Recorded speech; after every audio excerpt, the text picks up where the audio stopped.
So we're back working on the shed. I had to make the rafters, and so I made like a sample one, and then I just used that to copy a bunch of them. And so here I am marking them up, and I marked up a lot of rafters. And then once I was able to mark all of the rafters, and I was able to trim them down. And so just trimming off the edge.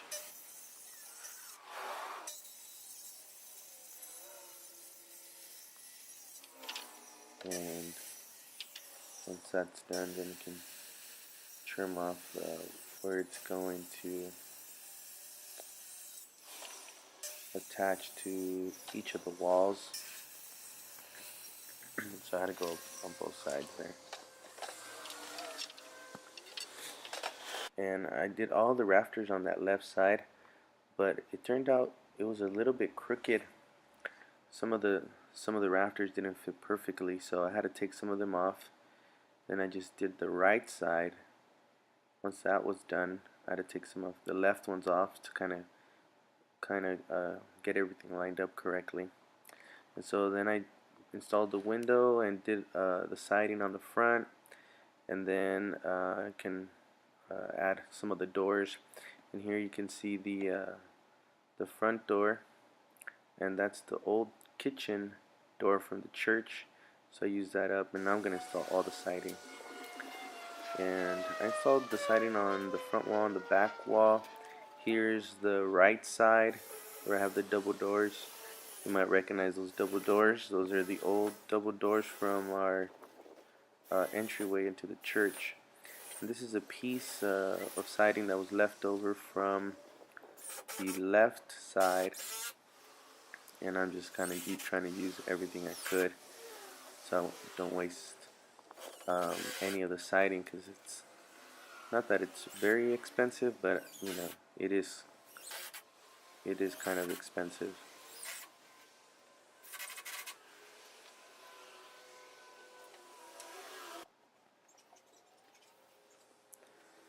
And here's a full sheet, and I thought it was going to be easier to install a full sheet and then trim out the entryway for the double doors, and so that's what I did on this one. But it turns out that I wasted a lot of material that way, because that whole section, it's not like I can use it and carry it over onto the second double door. So I trim it out on this first one.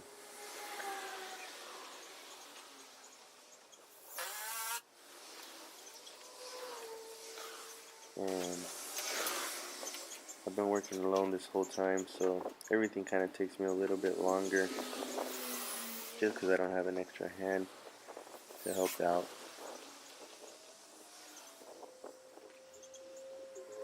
And I'm sure by now everyone knows my wife is expecting, so that's exciting. So it's not like I could ask her to come out here in the sun, and you know, we gotta keep her safe as much as possible. I found that I was breaking the heads on the screws, because there were 3-inch screws, and I was using them to install the siding. So I had to resort to drilling the pilot holes and then having to put the screws in. So it takes me a little bit longer, because I have to drill the hole, then put a screw in. But it turned out it saved my battery life, and I didn't break any more screw heads, so that was a good thing. And so once I'm done installing this one, the hardest part was keeping everything level, making sure everything was vertical, and I tried my best. You can't really tell that anything is off, and nothing really seems off, but it really took a lot of checking and double checking just to make sure that everything was level. So here I am finishing up this full sheet of plywood, and I'm gonna have to trim it out and cut out that section for the door.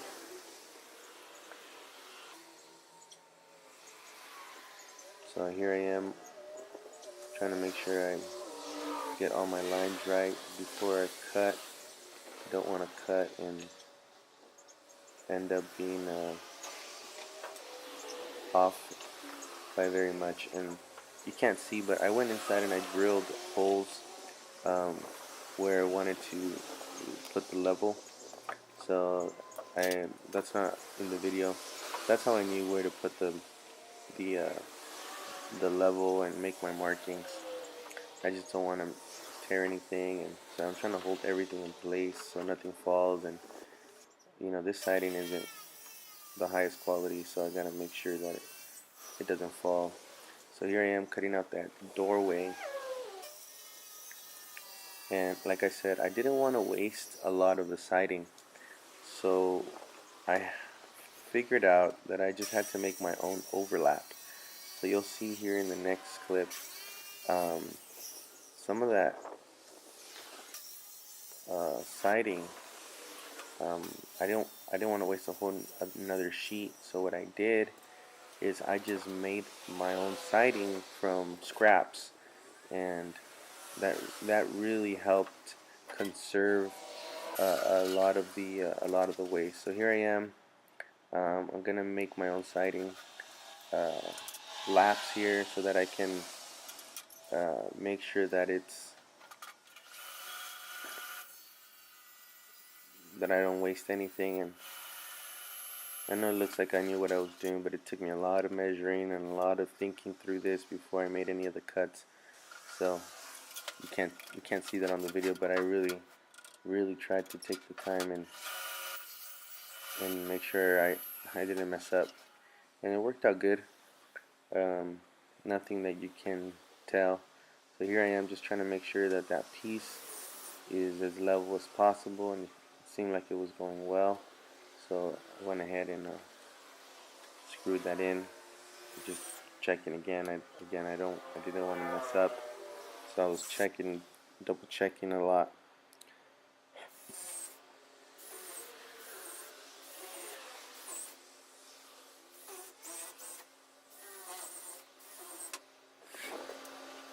And as you can see, you can't even tell that I made up that piece.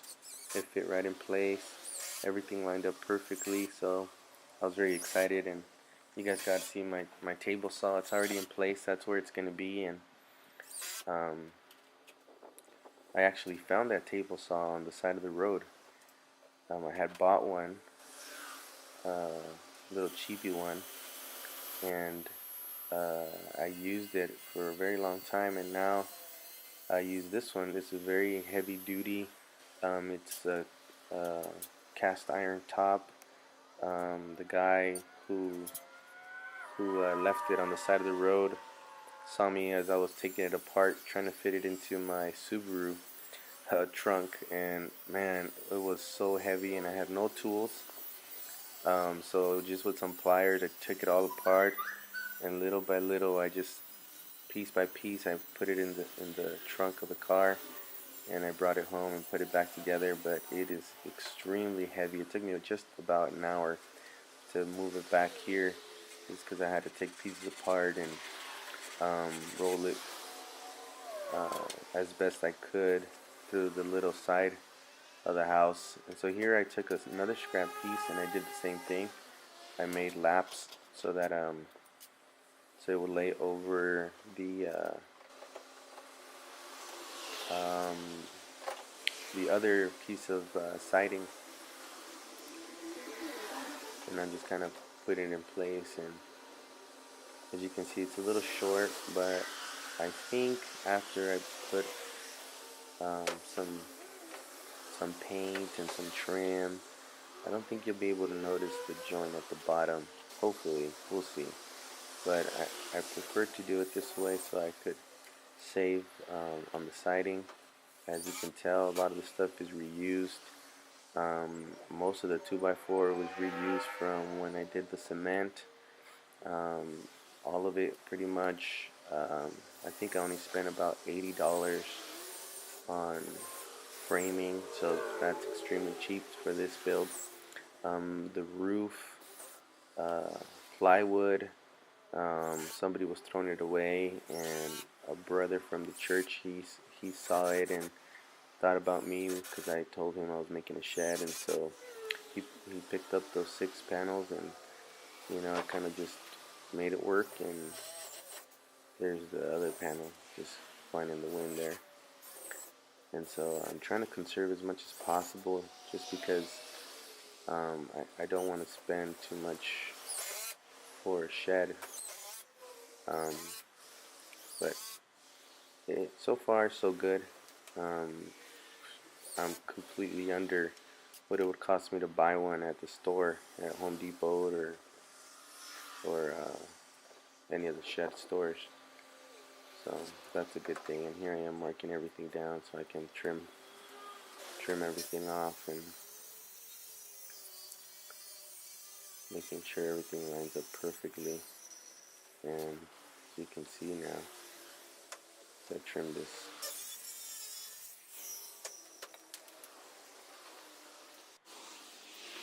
That's all good.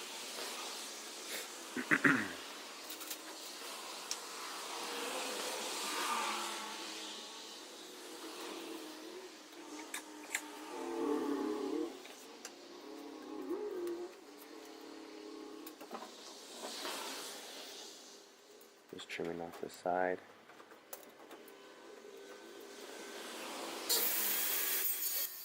I know that all the new tool manufacturers have cordless drills, cordless saws now, and I'm still battling with the corded saw here, but it does the job. And there's that extra piece. And lastly, we gotta screw everything in place. And again, it takes a lot longer to drill because everything is have to drill pilot holes for these screws. Just I don't want to break any more heads on the screws, which I got for free. I paid for some of them, but the same brother that got me the plywood, he had gone to Habitat for Humanity and found a bunch of boxes of screws for really cheap, and bought them for like $2.50 a box. And those boxes are probably like over $15, $20 at the store, and so they're all deck screws. And so he gave me a few boxes, and so I'm using what I have. I'm sure there's siding screws specifically for siding, but I'm just using what I have. And here I am trimming up the last piece of siding for this front. You can see the for this right side, the left side, which is in front of me right now, is all done. The front is all done. The back's all done. I just have to do the little triangle area above the double doors and on that left side. And this is a scrap from some other plywood, so it's a little bit different color, but all the lines match up, so that's the good thing. So I trimmed it up, and it looks good. All of my lines were straight. I was trying to use a straight edge so that the joints would match up as best as possible, so that when I paint it, everything would look as seamless as I can make it. And again, it's a shed in the back, so it's not like if you see that line, it's the end. But maybe I can cover it with some trim, and that way I don't have to.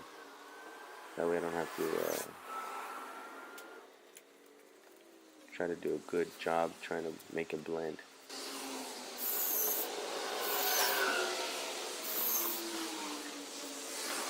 So just drilling everything in place, and I actually broke a drill bit when I was making the pilot hole. I don't know how it broke. Probably because I'm using an impact drill. So I just got to trim off the excess on the left side, and that'll be all done. So little by little, the shed's coming along.